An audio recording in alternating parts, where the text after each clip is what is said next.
एक महिला शाम के वक्त मार्केट में सब्जी खरीदने के लिए जाती है, लेकिन सब्जी खरीद कर जब अपने घर के लिए रवाना होती है, रास्ते में ही उसकी गोली मारकर हत्या कर दी जाती है।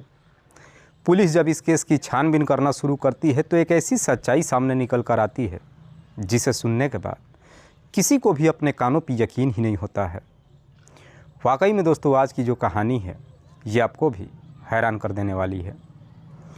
नमस्कार, आदाब, मैं हसमुद्दीन और आप देख रहे हैं सफ़र क्राइम तक। आज की जो सच्ची घटना मैं आपको सुनाने वाला हूँ, ये घटना है उत्तर प्रदेश की। उत्तर प्रदेश का एक ज़िला पड़ता है गाज़ियाबाद और इसी गाज़ियाबाद का एक थाना पड़ता है इंदिरापुरम। बात कर रहा हूँ मैं 5 मई 2023 की रात्रि के करीब 8 बजे के आसपास। दरअसल इसी इंदिरापुरम थाने में एक व्यक्ति फ़ोन करता है और कहता है कि साहब, न्याय खंड 3 में एक महिला को किसी ने गोली मार दिया है, आप तुरंत यहाँ पर आ जाइए। पुलिस को जैसे ही सूचना मिलती है, पुलिस अपनी टीम के साथ घटनास्थल पर पहुँचती है। लेकिन पुलिस जब घटनास्थल पर पहुँचती है तो देखती है कि वहाँ पे पहले से ही काफ़ी तादाद में लोग मौजूद थे। पुलिस जब डेड बॉडी को चेक करती है तो मालूम चलता है कि महिला के सर में एक गोली मारी गई थी। मरने वाली महिला की उम्र लगभग 28 से 30 साल के आसपास थी। पुलिस जब घटनास्थल की मुआयना करती है तो वहीं पे महिला का मोबाइल और एक थैले में कुछ सब्जियां भी बरामद होती है। पुलिस अभी घटनास्थल की मुआयना कर ही रही थी, तभी वहां पे एक व्यक्ति पहुंचता है और उस डेड बॉडी को पकड़ करके चीख चीख करके रोने लगता है और रोते हुए पुलिस वालों से कहता है कि साहब, ये कोई और नहीं बल्कि मेरी ही पत्नी है, जिसका नाम है रूपम। पुलिस जब उस व्यक्ति से उसका नाम पूछती है तो वो अपना नाम अजय झा बताता है। पुलिस जब इस हत्या के बारे में अजय से पूछताछ करती है तो अजय कहता है कि साहब, मेरी पत्नी मार्केट में सब्जी लाने के लिए गई थी, मुझे नहीं मालूम है कि मेरी पत्नी की हत्या किसने किया है। पुलिस सबसे पहले डेड बॉडी को अपने कब्जे में लेती है और उसे पोस्टमार्टम के लिए भेज देती है और फिर अजय के तहरीर पे धारा 302 के तहत अज्ञात अपराधियों के विरोध में मुकदमा दर्ज करती है और इस केस की छानबीन करना शुरू करती है। पुलिस इस केस की छानबीन करने के लिए अजय को फिर से थाने में बुलाती है और फिर अजय से पूछताछ करती है कि तुम यहाँ पे करते क्या हो। अजय कहता है कि साहब, मैं इसी इलाके में प्रॉपर्टी डीलर का काम करता हूँ। पुलिस अजय से पूछताछ करती है कि क्या तुम्हें किसी पे शक है कि तुम्हारी पत्नी की हत्या कौन कर सकता है, या फिर तुम्हें किसी ने कोई धमकी दिया था। इस पर अजय पुलिस को जवाब देता है कि नहीं साहब, मेरा किसी के साथ कोई दुश्मनी नहीं है। पुलिस को भी समझ में नहीं आती है कि आखिरकार अजय की पत्नी की हत्या किया किसने है। इसीलिए पुलिस अब अपराधियों तक पहुंचने के लिए अजय की पत्नी रूपम के मोबाइल नंबर का कॉल डिटेल्स को निकालती है। डिटेल्स को जब चेक करती है तो मालूम चलता है कि रूपम ने आखिरी बात अपने पति से ही किया था।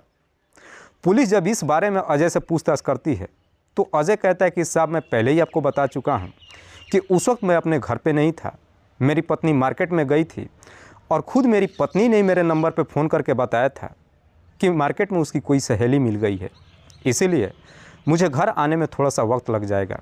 बस इतनी ही मेरी पत्नी से बातचीत हुई थी, उसके बाद मेरी पत्नी ने फ़ोन रख दिया था। अजय जब इस तरह की जवाब पुलिस को देता है तो पुलिस को कहीं ना कहीं अजय के ऊपर ही शक चला जाता है। लेकिन पुलिस अपनी तमाम कोशिश कर लेती है, लेकिन बावजूद इसके अजय के विरोध में पुलिस को कोई सबूत नहीं मिलता है। लेकिन पुलिस जब इस केस की छानबीन करती है तो पुलिस को मालूम चलता है कि रूपम एक दूसरा नंबर भी यूज करती थी। दरअसल रूपम के पास एक दूसरा भी मोबाइल था, लेकिन पुलिस को दूसरा मोबाइल बरामद नहीं होता है, पर कैसे भी करके दूसरा नंबर पुलिस को ज़रूर मिल जाता है। इसीलिए पुलिस अब रूपम के दूसरे मोबाइल नंबर का भी कॉल डिटेल्स को निकालती है। डिटेल्स को जब चेक करती है तो मालूम चलता है कि उसमें एक ऐसा नंबर है जिस पे रूपम लगातार बातचीत करते आ रही थी। दरअसल उस वक्त भी रूपम ने आखिरी बार उसी नंबर पर बातचीत किया था। पुलिस जब उस नंबर का डिटेल्स निकालती है तो मालूम चलता है कि वो नंबर किसी रोहित राणा के नाम पर रजिस्टर्ड है। रोहित जो अजय के ही इलाके का रहने वाला है, जो एक ज्वेलरी शॉप चलाता है।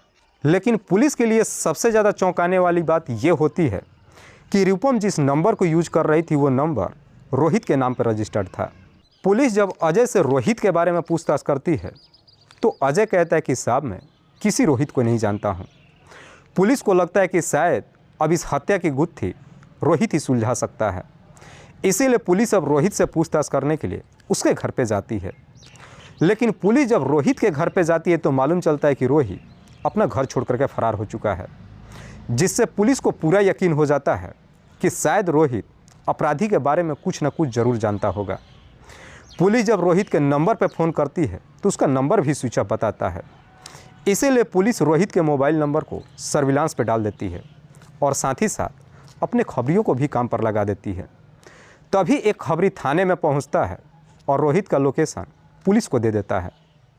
पुलिस को जैसे ही लोकेशन मिल जाती है, रात्रि के करीब 8 बजे के आसपास एक शॉपिंग मॉल से रोहित को अपने कस्टडी में ले लेती है और फिर उसे अपने कस्टडी में लेकर थाने में पहुंच जाती है।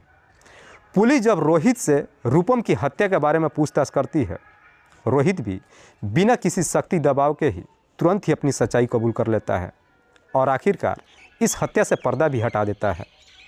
लेकिन रोहित जब इस हत्या की पूरी कहानी बताता है तो वाकई में इसे सुनने के बाद हर कोई सन्न रह जाता है।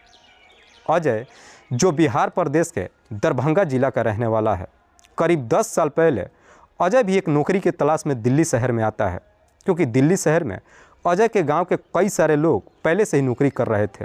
अजय भी जब दिल्ली शहर में आता है एक प्राइवेट कंपनी में नौकरी करने लगता है। जब ठीक ठाक पैसे कमाने लगता है, 2 साल बाद अजय की शादी रूपम से हो जाती है।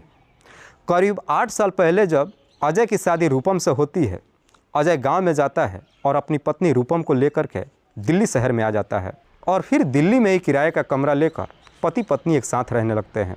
समय बेहतर तरीके से गुजरने लगता है। अजय भी प्राइवेट कंपनी में ठीक ठाक पैसे कमाने लगता है। देखते ही देखते लगभग 5 साल का और समय गुजर जाता है। इन 5 सालों में अजय के 2 बच्चे भी हो जाते हैं। पर घटना से ठीक 3 साल पहले अजय अपनी नौकरी छोड़ देता है और गाज़ियाबाद में प्रॉपर्टी डीलर का काम शुरू कर देता है और फिर गाज़ियाबाद के ही न्याय खंड 3 में एक किराए का फ्लैट लेकर अपनी पत्नी और बच्चों के साथ रहने लगता है। लेकिन जैसे जैसे समय गुजरता है, अजय अपने काम में इस प्रकार से व्यस्त हो जाता है कि अब अपनी पत्नी को ज़्यादा समय भी नहीं दे पाता है। इधर रूपम को भी घर की किसी भी चीज़ की जब ज़रूरत होती है, अक्सर रूपम ही मार्केट जाती है और उसकी खरीदारी करके घर लेकर के आती है। करीब 5 महीने पहले रूपम एक ज्वेलरी खरीदने के लिए अपने ही इलाके के एक दुकान में जाती है, जिस दुकान का मालिक है रोहित राणा। रोहित के दुकान पे जब जाती है, रोहित पहली बार जब रूपम को देखता है तो रूपम की खूबसूरती देख पहली नज़र में उसे अपना दिल दे बैठता है। लेकिन चाह कर भी रूपम से अपनी दिल की बात नहीं कह पाता है। हालांकि उससे मीठी मीठी बातें तो करता है, जिसे सुन कर के कहीं ना कहीं रूपम को भी रोहित पसंद आ जाता है। लेकिन रूपम भी अपनी दिल की बात रोहित से नहीं कहती है। वापस जब घर चली आती है, करीब 5 महीने के बाद रूपम की एक सहेली को भी ज्वेलरी खरीदना होता है। रूपम अपनी सहेली को लेकर रोहित के दुकान पर जाती है। 5 महीने बाद जब रूपम दूसरी बार रोहित के दुकान पर जाती है, रोहित रूपम को देखकर बेहद ही खुश होता है। उससे जब बातचीत करता है, बातचीत करते करते रूपम का मोबाइल नंबर भी ले लेता है। रूपम भी अपने पूरे परिवार के बारे में रोहित से बता देती है कि उसका पति कौन सा काम करता है, कितने बजे घर आता है और कितने बजे घर से बाहर जाता है। इधर रोहित को जब मालूम चलता है कि रूपम का पति दिन भर घर पे नहीं रहता है, रोहित अक्सर रूपम के नंबर पर फ़ोन करने लगता है और फिर दोनों के बीच बातचीत होनी शुरू हो जाती है। आखिरकार बातचीत करते करते रोहित और रूपम के बीच में प्रेम प्रसंग शुरू हो जाता है। लेकिन कहीं ना कहीं रूपम को अपने पति को लेकर डर सताने लगता है कि आज नहीं तो कल मोबाइल के जरिए वो पकड़ी जाएगी।